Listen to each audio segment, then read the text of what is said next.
Hello friends, good evening. मेरा नाम है नीलू वर्मा एंड एक बार फिर से स्वागत है आप सभी का हमारे यूट्यूब चैनल MJT एजुकेशन में। तो जैसा कि हम लोग साइंस की सीरीज सॉल्व कर रहे हैं, तो आज हम लोग सॉल्व करने वाले हैं सेट 5 को। इसके पहले 4 वीडियो आ चुकी है इसकी। अगर आपने वीडियो नहीं देखी है तो आप जा करके उसे ज़रूर देखिए, क्योंकि चारों ही वीडियो बहुत ही हेल्पफुल है, जिसमें न्यूमेरिकल और थ्योरेटिकल दोनों ही क्वेश्चन दिए गए हैं, दोनों टाइप के क्वेश्चन सॉल्व करवाए गए हैं। अब आपका एग्ज़ाम, बहुत सारे एग्ज़ाम आपके लगे हुए हैं, तो ज़रूरी है कि आप रिवाइज़ करें। तो ये वीडियो आपका रिवीजन करा रही है साइंस का, तो बहुत ही हेल्पफुल वीडियो साबित होगी ये। आपने अगर नहीं देखी है तो आप ज़रूर उसे जाकर एक बार देखें। फ्रेंड्स, वीडियो स्टार्ट करने से पहले अगर आपने अभी तक हमारा MJT ऐप नहीं इंस्टॉल किया है तो इसको इंस्टॉल कर लीजिए, क्योंकि इसमें आपको बहुत सारे फ्री क्विजेस और फ्री PDF मिलते हैं।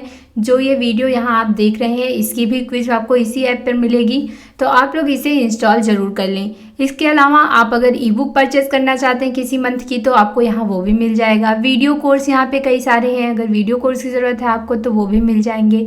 और इसके साथ साथ कई सारे फ्री स्टडी मटेरियल यहाँ पर प्रोवाइड कराए गए हैं। तो अगर आपने नहीं इंस्टॉल किया है तो इसे इंस्टॉल कर लें। तो चलिए आज की वीडियो हम लोग स्टार्ट करते हैं। आज हम लोग पढ़ने वाले हैं ऊर्जा। ऊर्जा किसे कहते हैं? तो फ्रेंड्स, इसके पहले जो वीडियो बनी थी उसमें एक में आपने पढ़ा था कार्य, एक में आपने पढ़ा था शक्ति। आज आप पढ़ने वाले हैं ऊर्जा। ऊर्जा के क्वेश्चन हम लोग सॉल्व करेंगे, न्यूमेरिकल और थ्योरेटिकल दोनों। तो कार्य क्या था? कार्य को हम लोग W से डिनोट करते थे और इसका जो फॉर्मूला होता था F×D होता था। बल गुणे बल की दिशा में विस्थापन, इसको कहते हैं कार्य। शक्ति क्या था? कार्य करने की दर को शक्ति कहते थे, W/T। इसको हम लोग किससे डिनोट करते थे? P से। तो ये हो गया। अब उसके बाद आज ऊर्जा पढ़ना है। तो कार्य करने की जो क्षमता होती है उसे ही कहते हैं ऊर्जा। क्या? कार्य करने की क्षमता को कहते हैं ऊर्जा। क्षमता, इसका मात्रक क्या होता है? तो जो मात्रक कार्य का होता है वही मात्रक इसका भी होता है। इसका मतलब कि मात्रक हो जाएगा जूल। अब देखिए ऊर्जा कितने प्रकार की होती है। तो ये होती है बेसिकली 2 टाइप्स की। कौन कौन सी? एक होती है स्थितिज ऊर्जा। स्थितिज ऊर्जा, इंग्लिश में इसको कहते हैं पोटेंशियल एनर्जी। सेकेंड होती है गतिज ऊर्जा, जिसको इंग्लिश में कहते हैं काइनेटिक एनर्जी। तो जो स्थितिज ऊर्जा होती है वो वस्तुओं में उसकी स्थिति के कारण, उसकी स्टेबिलिटी के कारण जो ऊर्जा होती है उसको कहते हैं स्थितिज ऊर्जा। जैसे किसी टेबल पर कोई बुक रखी है तो उसमें कौन सी ऊर्जा होगी? स्थितिज ऊर्जा होगी। बांध का जो पानी होता है उसमें कौन सी ऊर्जा होती है? स्थितिज ऊर्जा होती है। अगर कोई हथौड़ा है और उसको ऊपर उठा लिया जाए, या फिर कोई भी चीज़ ऊपर, यानी कि जो भी चीज़ अगर कहीं स्टेबल हो, हथौड़ा अगर ऊपर उठा हुआ है यानी स्टेबल है, तो उसमें कौन सी एनर्जी होगी? स्थितिज ऊर्जा होगी। अब हम लोग बात करते हैं गतिज ऊर्जा की, काइनेटिक एनर्जी की।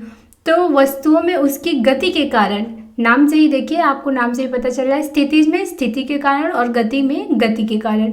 तो गति के कारण जो ऊर्जा होती है उसको कहते हैं गतिज ऊर्जा। जैसे कोई लड़का भाग रहा है तो गतिज ऊर्जा हो गई, कोई कार चल रही है तो गतिज ऊर्जा हो गई, कोई बॉल है लुढ़क रही है तो गतिज। तो इस प्रकार की ऊर्जा गतिज ऊर्जा होती है। अब इतना क्लियर हो गया। अब देखिए स्थितिज ऊर्जा को हम लोग इंडिकेट करते हैं U से। U बराबर क्या होता है? M×G/H। M क्या है यहाँ पे? M होता है द्रव्यमान, G होता है गुरुत्वीय त्वरण और H होती है हाइट यानी कि ऊंचाई। ठीक है। गतिज ऊर्जा को हम लोग K से प्रदर्शित करते हैं। K बराबर क्या होता है? ½ mv²। M क्या है? द्रव्यमान है और V क्या है? वेग है। ठीक है। यहाँ पे देखिए M द्रव्यमान है और V वेग है, H हाइट है, G गुरुत्वीय त्वरण है, यहाँ M फिर से द्रव्यमान है। तो ये आपके जो 2 फॉर्मूले हैं ऊर्जा के, आज इन्हीं फॉर्मूलों के ऊपर, इन्हीं फॉर्मूलों पर आधारित हम लोग न्यूमेरिकल सॉल्व करने वाले हैं। तो इसको आप लोग माइंड में फीड कर लीजिए। स्थितिज ऊर्जा बराबर mgh और गतिज ऊर्जा काइनेटिक एनर्जी बराबर ½ mv²। तो चलिए आगे बढ़ेंगे। अब हम लोग सॉल्व करेंगे क्वेश्चन। तो पहला क्वेश्चन देखिए क्या दिया है। यदि वायु प्रतिरोध को नगण्य माने तो मुक्त रूप से गिरते हुए पिंड की स्थितिज ऊर्जा और गतिज ऊर्जा का योग क्या होगा? स्थितिज ऊर्जा और गतिज ऊर्जा, इन दोनों का योग क्या होगा? यहाँ पे आपका आंसर हो जाएगा ऑप्शन डी, स्थिर रहेंगी, ये दोनों स्टेबल रहेंगी। ठीक है। अब एक और बात जान लीजिए आप लोग, स्थितिज ऊर्जा और गतिज ऊर्जा, इन दोनों का योग बराबर होता है यांत्रिक ऊर्जा के। किसके? यांत्रिक ऊर्जा के योग, यांत्रिक ऊर्जा के बराबर होता है स्थितिज ऊर्जा और गतिज ऊर्जा का योग। ठीक है, चलिए अब आगे हम लोग नेक्स्ट क्वेश्चन देखेंगे। जब आप एक रबर बैंड खींचते हैं तो हस्तांतरित ऊर्जा किसके रूप में संग्रहित हो जाती है? तो देखिए, खींचे हुए रबर बैंड, इसको आप ऐसे भी समझ सकते हैं कि खींचे हुए रबर बैंड में कौन सी ऊर्जा होती है। तो फ्रेंड्स, कौन सी ऊर्जा होगी? स्थितिज ऊर्जा। रबर बैंड खींचा हुआ है यानी उसको खींच के ऐसे पकड़ा हुआ है, तो ये क्या स्टेबल है, तो इसमें कौन सी ऊर्जा हो जाएगी? स्थितिज ऊर्जा हो जाएगी। आगे बढ़ेंगे नेक्स्ट की तरफ। डॉट डॉट के कणों की गतिज ऊर्जा अधिकतम होती है? द्रव, प्लाज्मा, ठोस या फिर गैस? ठोस जो होते हैं उसके कण क्या होते हैं? बहुत पास पास होते हैं, बहुत ही ज़्यादा करीब होते हैं, इनमें आकर्षण बल सबसे ज़्यादा होता है।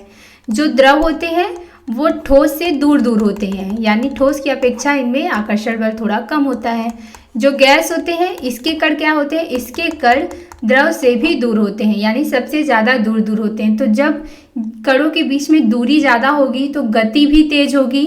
अब यहाँ पे अगर देखिए, जैसे आप मान लीजिए कि जब क्लास में ज़्यादा बच्चे हैं, ठीक है, एक क्लास है, इसमें कई सारे बच्चे हैं, अगर इसमें 15-20 बच्चे हैं और वो खेलना स्टार्ट करते हैं पकड़म पकड़ी, ठीक है, पकड़ा पकड़ी जानते हैं आप लोग, तो वो जल्दी जल्दी पकड़े जाएंगे, है ना, जल्दी जल्दी पकड़े जाएंगे, क्योंकि बच्चे जो हैं वो क्या है, ज़्यादा हैं और जगह कम है। लेकिन अगर इतनी ही जगह में कम बच्चे होंगे तब क्या वो जल्दी जल्दी पकड़े जाएंगे? तब उनको पकड़ने में समय लगेगा, लेकिन उन्हें भागने के लिए जगह ज़्यादा मिलेगी। अब ज़्यादा बच्चे हैं तो ज़्यादा जगह नहीं इन्हें मिलेगी भागने के लिए, एक दूसरे से ये जल्दी जल्दी टकराएंगे। लेकिन अगर कम बच्चे हैं तो उन्हें जगह ज़्यादा मिलेगी भागने के लिए, तो उनकी गति जो होगी वो तेज होगी। तो यहाँ पे आप लोग ऑप्शन डी करेक्ट करेंगे, गैस। गैस के अणुओं की गतिज ऊर्जा सबसे अधिकतम होती है। आगे बढ़ेंगे नेक्स्ट क्वेश्चन। निम्नलिखित में से कौन सी ऊर्जा सदैव धनात्मक होती है? तो याद रखना है आपको, कौन सी ऊर्जा सदैव धनात्मक होती है? गतिज ऊर्जा। ऑप्शन बी इसमें करेक्ट हो जाएगा। गतिज ऊर्जा सदैव पॉजिटिव रिजल्ट आता है। इसका फॉर्मूला क्या होता है? Half mv²। आगे बढ़ेंगे नेक्स्ट क्वेश्चन की तरफ। 5 किलोग्राम और 10 किलोग्राम द्रव्यमान की 2 इस्पात की गेंदों की गतिज ऊर्जाएं समान हैं। यदि संभावना हो तो कौन सी गेंद तेजी से गति कर रही है? अब देखिए, आपको यहाँ थोड़ा समझना होगा। क्या कह रहा है कि दोनों गेंदों की गतिज ऊर्जाएं समान है। द्रव्यमान दिया है, एक का है 5 kg, दूसरे का है 10 kg। तो देखिए, गतिज ऊर्जा का फॉर्मूला मैंने आपको क्या बताया? Half mv²। अब ये जो है दोनों का समान है, ठीक है, दोनों का कांस्टेंट है। यही आपको पूछ रहा है इसमें कि उसकी गति क्या होगी, यानी कि कौन सी गेंद है जिसमें ज़्यादा गति होगी या फिर जिसमें कम गति होगी। तो देखिए, यहाँ से अगर हम लोग v² बराबर निकालें तो क्या होगा? ये हो जाएगा 2k/m, ठीक है, 2k/m, फिर v कर लेंगे तो ये अंडर रूट में हो जाएगा 2k/m। तो यहाँ देखिए, जो गति है उसके इन्वर्सनली प्रोपोर्शनल है यम। द्रव्यमान क्या है? अपॉन में है। तो यानी अगर द्रव्यमान का मान बढ़ता है, द्रव्यमान ज़्यादा होगा तो गति क्या होगी? कम होगी, और अगर द्रव्यमान कम होगा तो गति ज़्यादा होगी। अब जैसे आपको नहीं समझ में आ रहा है, चलिए k कांस्टेंट है, ठीक है, अगर यहाँ पे 2 अगर हम लोग ले लेते हैं, काइनेटिक एनर्जी का मान कुछ भी ले लिए, मान लिया 1 ले लिए, ठीक है, गतिज ऊर्जा 1 है, और द्रव्यमान हमने ले लिया, द्रव्यमान हमें लेने की ज़रूरत नहीं, यहाँ दिया है 5 kg। पहले वाले के लिए 5 kg रखते हैं तो देखिए क्या हो जाएगा? ये हो जाएगा 2/5, यानी कि 2 चीज़ का 5 हिस्सा, ठीक है, 2 को 5 बराबर भाग में बांटना है। और अगर हम 10 ले लेते हैं तब क्या हो जाएगा? तब ये हो जाएगा 2/10, यानी कि 2 चीज़ को अब कितने भागों में बांटना हो गया? 10 भागों में। तो ये वाला छोटा होगा कि ये वाला छोटा होगा? देख के आप बता सकते हैं। अरे भाई, कोई चीज़ है, आप उसको 10 भाग में बांटिए तो वो उसमें जो 1 भाग होगा वो छोटा होगा, या फिर कोई चीज़ है उसको आप 5 भाग में बांटिए तो ये वाला ही बड़ा होगा ना। यानी अगर द्रव्यमान कम है तो जो वेग है वो ज़्यादा होगा, अगर द्रव्यमान ज़्यादा है तो वेग कम होगा। तो अब ऑप्शन में देखेंगे हम लोग, ऑप्शन बी देखिए, 5 किलोग्राम वाली गेंद तेज चल रही है, क्योंकि इसका 5 किलोग्राम 10 किलोग्राम ज़्यादा है, तो इसकी तुलना में 5 किलोग्राम वाली जो गेंद होगी वो तेज चलेगी, उसकी गति ज़्यादा होगी। समझ में आया आपको? चलिए आगे बढ़ेंगे नेक्स्ट क्वेश्चन की तरफ। देखिए, यांत्रिक ऊर्जा किसके बराबर है? अभी मैंने आपको बताया था यांत्रिक ऊर्जा किसके बराबर होती है? गतिज ऊर्जा और स्थितिज ऊर्जा दोनों के योग के बराबर होती है। तो इसमें आपका ऑप्शन बी करेक्ट हो जाएगा। नेक्स्ट क्वेश्चन देखेंगे। 2 किलोग्राम के एक द्रव्यमान वाली एक वस्तु 20 मीटर पर सेकंड के वेग से गतिमान है, उसकी गतिज ऊर्जा कितनी होगी? वेरी सिंपल है ये। द्रव्यमान दिया है आपको कितना? 2 kg, वेग दिया है आपको 20 मीटर पर सेकंड। आपको निकालना है गतिज ऊर्जा के। तो फॉर्मूला हमको पता है हाफ mv²। बस इस पे आपको मान रख देना है। m दिया है 2 और v दिया है 20। 20 गुणे 20 हो जाएगा, 2 से 2 कट गया, 20 गुणा कर देंगे तो कितना हो जाएगा? 2 दूनी 400। तो यहाँ आपका क्या हो जाएगा? 400 जूल। ऑप्शन देखेंगे हम लोग, 400 जूल ऑप्शन सी हो जाएगा इसमें राइट आंसर। ठीक है, 400 जूल हो जाएगा काइनेटिक एनर्जी। चलिए अब आगे बढ़ते हैं नेक्स्ट क्वेश्चन की तरफ। क्वेश्चन क्या दिया गया है? 5 मीटर पर सेकंड की गति से गतिशील 22 किलोग्राम वजन वाले वस्तु की गतिज ऊर्जा कितनी होगी? सेम ऐसा ही है। फॉर्मूला लिखना है आपको हाफ mv²। उसके बाद सब मान रख दीजिए। द्रव्यमान दिया है कितना? 22 और वेग कितना दिया है? 5 मीटर पर सेकेंड। तो v² है तो 5 गुणे 5 हो जाएगा। अब देखिए ये 2 से काटेंगे आप, 11 हो जाएगा। 2 1 2, 2 1 2, गुणा कर दीजिए। 11 गुणे 25, 11 गुणे 25 करेंगे तो कितना हो जाएगा? 11 25 55, 11 दूनी 22 और 5 27, 27 जूल। ठीक है, 275 जूल। 275 जूल ऑप्शन ए हो जाएगा इसमें राइट आंसर। कुछ नहीं करना, बस फॉर्मूला आपको पता है तो उस पर सारे मान आपको रख देने हैं। नेक्स्ट क्वेश्चन की तरफ चलिए।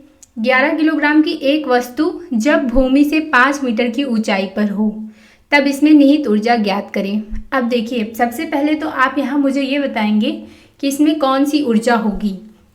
कोई वस्तु है जिसका भार कितना है, वजन कितना है? 11 किलोग्राम और वो 5 मीटर की ऊंचाई पर है, स्थित है। ठीक है, तो जब वहाँ पर स्थिर है तो उसमें कौन सी ऊर्जा हो जाएगी? स्थितिज ऊर्जा। अब क्योंकि हमें पता है स्थितिज ऊर्जा का फॉर्मूला होता है m × g × h, तो क्या करना है? मान रखना है। m की जगह रखेंगे 11 किलोग्राम, g की जगह देखिए यहाँ g दिया है 9.8 और h कितना होता है? h होता है 5। अगर किसी जगह g का मान 10 दिया होगा तभी हम 10 रखेंगे, अदरवाइज g का मान कितना होता है? 9.8। तो 9.8 रख दिया यहाँ पे हमने। गुणा कर दीजिए। अब देखिए 5 8 40, 4 5 9 45, 45 4 49, यहाँ लग गया दशमलव गुणे 11, 11 9 99, 11 चौक 44, 44 और 9 कितना हो जाएगा आपका? 53। ये हो गया 539 जूल। 539 जूल ये देखिए ऑप्शन ए में दिया गया है, ऑप्शन ए हो जाएगा राइट आंसर। समझ में आ रहा है ना आप लोगों को? चलिए आगे देखेंगे नेक्स्ट क्वेश्चन। किसी वस्तु की गतिज ऊर्जा 120 जूल है और इसका द्रव्यमान 15 किलोग्राम है। वस्तु का वेग ज्ञात करें। तो क्या करना है इसमें? आपको गतिज ऊर्जा पता है कितनी है? 120 जूल। आपको द्रव्यमान भी पता है 15 किलोग्राम। निकालना है आपको वेग, v आपको फाइंड आउट करना है। तो फॉर्मूला होता है k = हाफ mv²। यहाँ से आपको v का मान निकालना है। तो देखिए यहाँ से v² क्या हो जाएगा? 2k/m। चलिए रखते हैं। 2 गुणे k का मान है 120 और m का मान कितना है? 15। 15 8 120, 8 दूनी 16। अब v² बराबर 16, तो v बराबर क्या हो जाएगा? √16। √16 तो जब 16 का आप वर्गमूल निकालेंगे तो ये हो जाएगा 4 मीटर। ठीक है, मीटर पर सेकेंड, 4 मीटर पर सेकेंड हो जाएगा वेग। अब यहाँ ऑप्शन बी देखिए करेक्ट हो जाएगा 4 मीटर पर सेकेंड। चलिए आगे देखेंगे नेक्स्ट क्वेश्चन। 15 किलोग्राम द्रव्यमान की एक वस्तु 7 मीटर पर सेकेंड के वेग से एक समान वेग से गति कर रही है, उस वस्तु की गतिज ऊर्जा। तो अब आप लोग सॉल्व करिए इसको, क्या होगा? सब वही वैसे ही है, उसी फॉर्मूले पे बेस है। तो k बराबर हाफ, द्रव्यमान दिया है 15 और उसके बाद वेग कितना दिया है? 7। 7 गुणे 7 कर दीजिए। अब देखिए गुणा करेंगे 15 गुणे 7 गुणे 7 जब आप करेंगे 7 7 49, 49 गुणे 15 कितना हो जाएगा? ये हो जाएगा 735/2।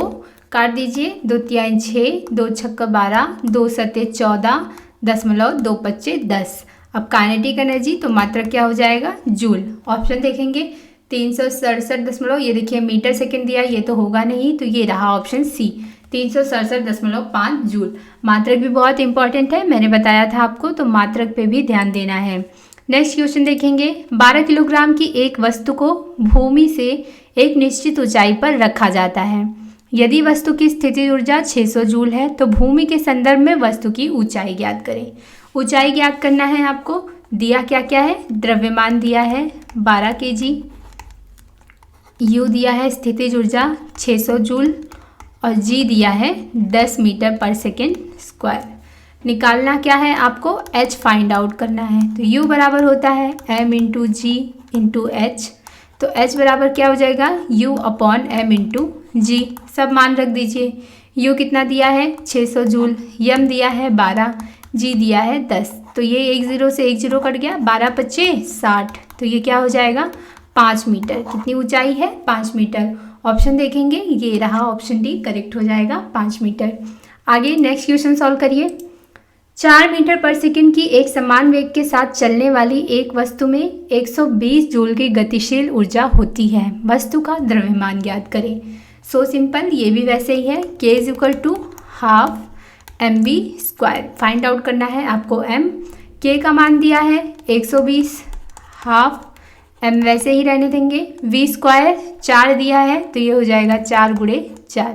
यहाँ से 2 दूनी 4 हो गया, तो ये m बराबर क्या हो जाएगा? 120। अब यहाँ देखेंगे आप लोग, 2 चौका 8, ठीक है, तो m गुणे 8 है तो इधर आएगा तो अपॉन में हो जाएगा। अब ये 8 एकम 8, बचा कितना? 4, 8 पंचे 40, तो ये हो जाएगा 15 kg। 15 kg इसका आंसर आ जाएगा। ऑप्शन देखेंगे हम लोग बी, 15 kg हो जाएगा इसमें right answer. Next question solve करेंगे। 5 मीटर पर सेकंड की गति से आगे बढ़ रही द्रव्यमान m की एक वस्तु की गतिज ऊर्जा 25 जूल है।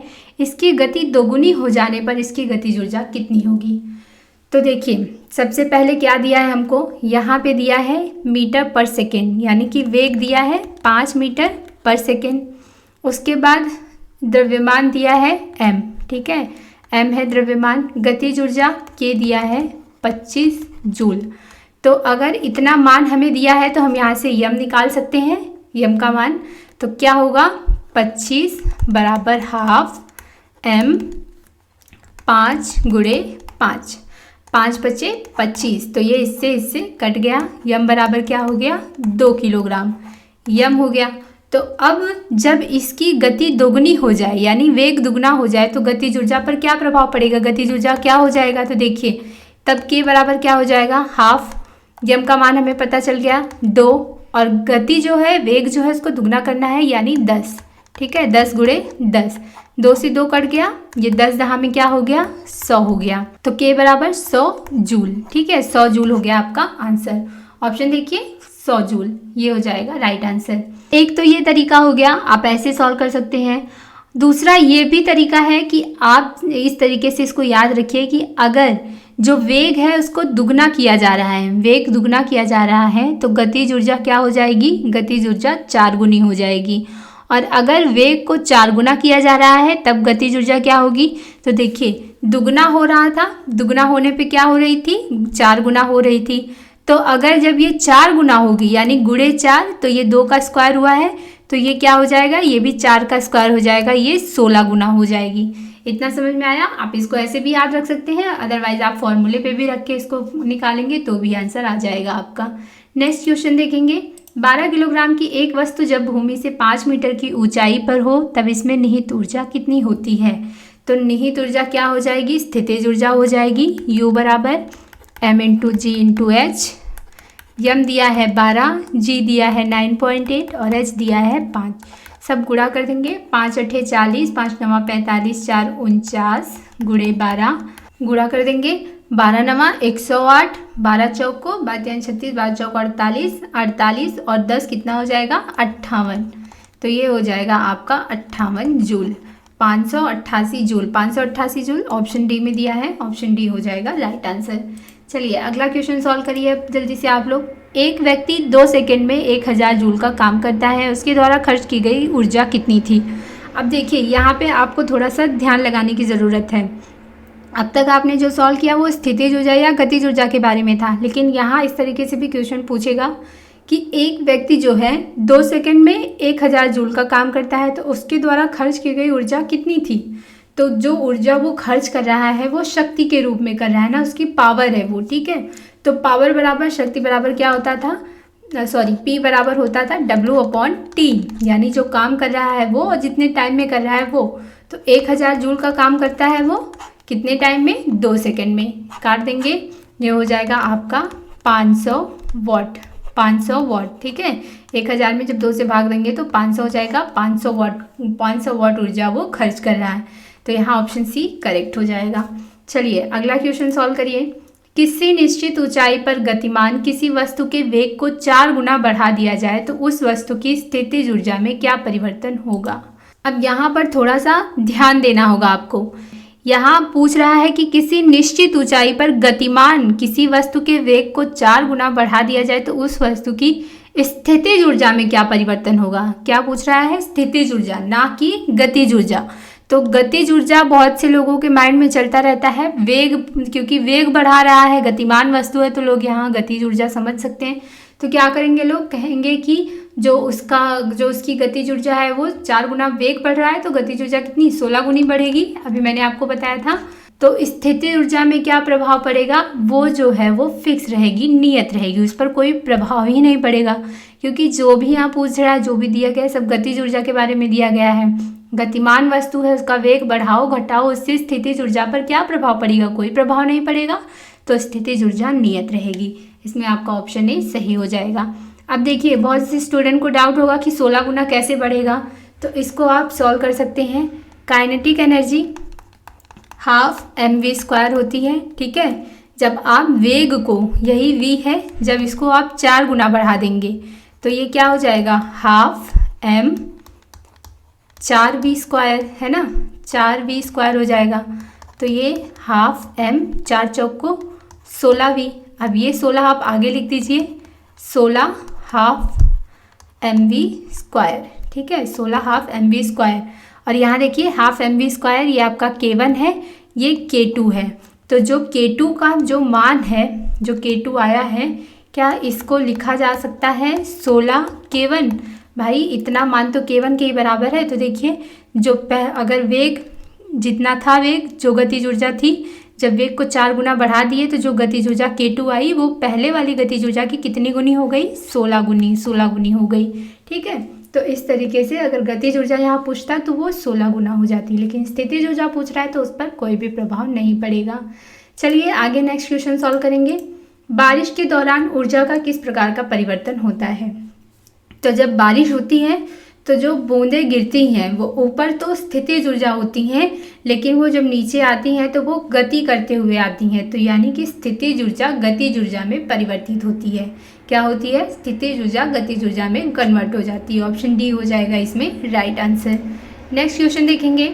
11 किलोग्राम द्रव्यमान की एक वस्तु 5 मीटर पर सेकंड के एक समान वेग से गति कर रही है, वस्तु में निहित ऊर्जा कितनी होगी। तो चलिए, हाफ mv² गति कर रही है तो गतिज ऊर्जा का फॉर्मूला लगाएंगे। ये देखिए k बराबर हाफ mv²। तो ये हाफ द्रव्यमान 11 है, v² वेग कितना है, 5 गुणे 5, गुणा कर देंगे, 5 पच्चे 25, 25 गुणे 11/2, 11 पच्चे 55, 11 दूनी 22, 5 27, 2 से डिवाइड करिए, 2 एक कम 2, 2 तिहाई 6, 2 सते 14, 10.225 जूल, ठीक है, 137.5 जूल, 137.5 जूल। ये रहा आपका ऑप्शन बी हो जाएगा राइट आंसर। तो बहुत ही इजी था सारा क्वेश्चन, बस क्या आपको फॉर्मूला पता होना चाहिए, क्या क्या दिया गया है और क्या पूछ रहा है ये पता होना चाहिए। अब आखिरी क्वेश्चन, लास्ट क्वेश्चन सॉल्व करिए। निम्न में से कौन सा कथन गलत है, कौन सा कथन इसमें गलत है। तो देखेंगे, संपीड़ित स्प्रिंग में स्थितिज ऊर्जा होती है। संपीड़ित स्प्रिंग जो होती है उसमें कौन सी ऊर्जा होती है, उसमें स्थितिज ऊर्जा ही होती है, गति तो वो कर नहीं रही है, तो ये तो सही दिया है। दूसरा, उठाए गए हथौड़े में स्थितिज ऊर्जा होती है। मैंने आपको स्टार्टिंग में ही बताया, अगर हथौड़ा ऊपर उठा हुआ यानी वो स्टेबल है, स्थिर है, तो उसमें कौन सी ऊर्जा होगी, स्थितिज ऊर्जा होगी। बांध के जल में गतिज ऊर्जा होती है। अब ये देखिए, ये आपका गलत दिया है यहाँ पे। तो ऑप्शन सी को हम लोग टिक करते हैं। बांध के जल में कौन सी ऊर्जा होती है? स्थितिज ऊर्जा।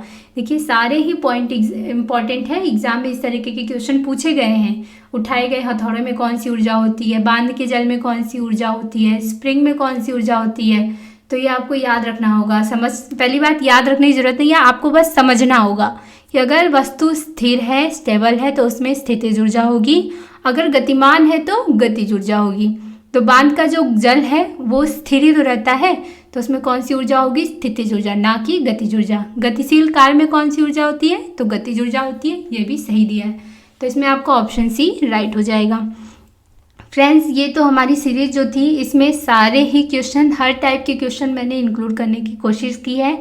अब आपको ये वीडियो कैसी लगी है आप कमेंट करके बताइए, और इसको शेयर भी करिए। जब आप ज़्यादा से ज़्यादा शेयर करेंगे तो हमें अच्छा लगता है कि चलो जो भी वीडियो बन रही है लोग उसे देख रहे हैं, लोग उसे पसंद करते हैं। तो आप इसको शेयर करिए, इसको लाइक करिए। और फ्रेंड्स, एक बार फिर से मैं कहूँगी कि अगर अभी तक आपने हमारा ऐप नहीं डाउनलोड किया है तो इसको डाउनलोड करिए, क्योंकि ये बहुत ही इम्पॉर्टेंट है हर एक स्टूडेंट के लिए। तो आज के लिए बस इतना ही। बहुत ही जल्द मिलेंगे नेक्स्ट वीडियो में नई टॉपिक के साथ। तब तक आप लोग मन लगाकर पढ़ते रहिए। जय हिंद, वंदे मातरम।